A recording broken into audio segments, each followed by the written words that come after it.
అమ్మగారికి బాబుని వందనాలు, సంఘటనకి వందనాలు.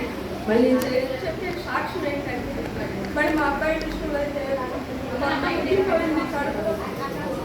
మళ్ళీ ఎంతో ఇదిగా ఉంది. కాళ్ళకు నీరు వచ్చేసి చాలా భయపడ్డాము.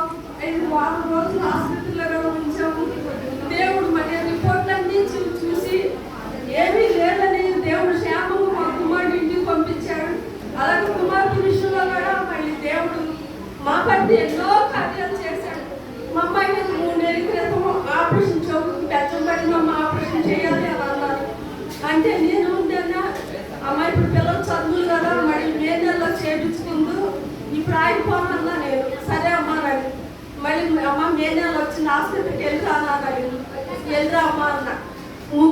నాకు ఫస్ట్ 40 రోజులు ఉపాసం ప్రార్థనలో నేను సన్నిధిలో ఉండి పడుకొని నేను రోజు ప్రార్థన చేసుకునేదాన్ని. ప్రభా నా బిడ్డ విషయంలో ఎన్నో కార్యాలు చేశాము. అలాగే పిల్లల విషయంలో కూడా మా అమ్మాయి విషయంలో కూడా మళ్ళీ ఈ గొప్ప కార్యం నువ్వు ఆపరేషన్ లేకుండా చేస్తావని నేను నమ్ముతున్నానయ్యా. మరి పిల్ల ఆసుపత్రికి వెళ్తుంది, డాక్టర్లు ఏమంటారో నాకు తెలియదు. నీ చిత్తమైతే ఆపరేషన్ లేకుండా చేయలేవా అని ఒకరోజు పడుకుంటే నేను నా కళ్ళలో దేవుడు మా అమ్మాయికి ఆపరేషన్ చేసినట్టు చూపించాడు. చూపించింది. మళ్ళీ 2వ రోజు మా అమ్మాయి బుధవారం ఆసుపత్రికి వెళ్తే 3 డాక్టర్లు చూశారంట.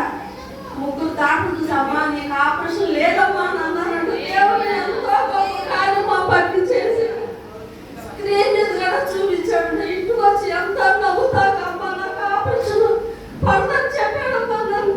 ఎంతో దుఃఖించి తెలిసికి ప్రభా నా పట్టి ఎన్నో కార్యాలు చేస్తున్నా.